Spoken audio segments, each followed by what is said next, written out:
Welcome to today's episode of Heard and Seen Around. I am Rajesh Karipurath. This is my take on macroeconomic and geoeconomic data points, which I find interesting. I hope you enjoy watching it as much as I enjoyed curating it. Cheers.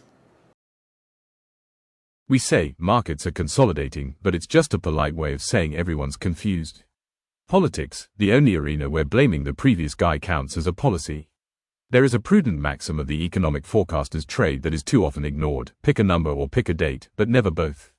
Paul A. Volcker: I try to invest in businesses that are so wonderful that an idiot can run them. Because sooner or later, one will. Warren Buffett: if you must forecast, forecast often. And if you're ever right, never let them forget it. Edgar Fiedler. Here's a headline you probably didn't see on the front page. India just logged a $202 billion surplus in services trade over the past year. That's right, software, business services and consulting exports together earned India 2/3 of what it lost on the goods trade deficit. And for the first time ever, services exports crossed $400 billion, up 12% year on year.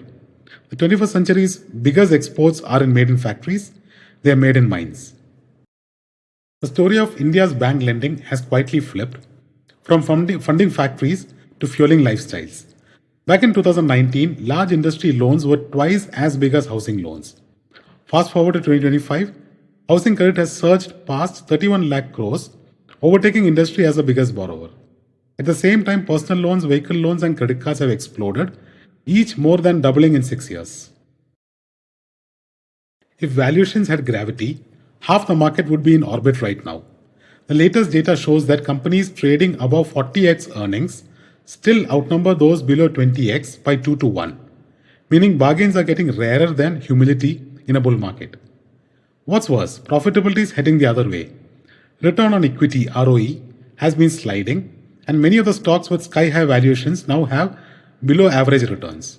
That's a dangerous mix: high prices, low profits, and even lower margin for error. Like Warren Buffett said, price is what you pay, value is what you get. Here's the irony of the century. The US is more indebted than ever, yet macroeconomically stronger than most of the world.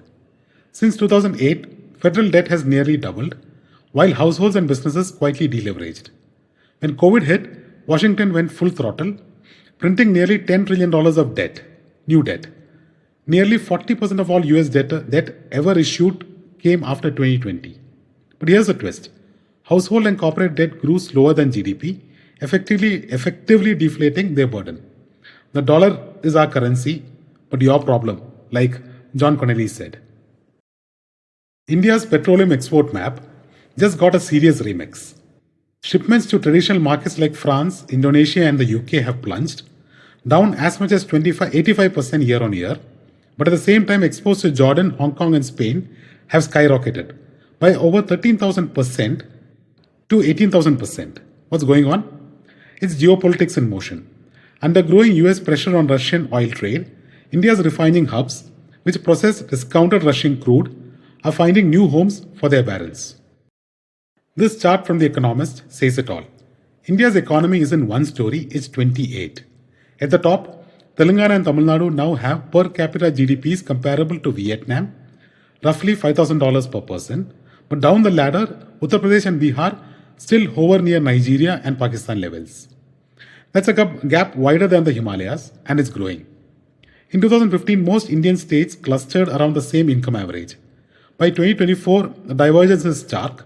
The south and west powering ahead, the north still catching up. Here's one of economics' greatest plot twists. The countries with the most money in circulation have the least inflation. Japan's money supply is a mind-bending 266% of GDP, and China's is around 232%, far higher than the US or India. And yet, both economies have struggled for decades with too little inflation, not too much. It's a fascinating reminder that printing money doesn't always mean prices spiral. Sometimes it just means people don't spend. September brought a modest sigh of relief for India's exchequer. Tax collections grew 8% year on year, the best pace since April. But scratch beneath the surface and the story splits into two. The entire growth came from personal income tax, up a striking 30%, helped partly by a filing deadline shift. Meanwhile, corporate tax collections barely moved, up just 1% in H1 FY26, hinting that profits across industries aren't exactly booming. GST growth also cooled sharply, up only 5% in October, suggesting that the recent rate cuts are starting to pinch government revenues.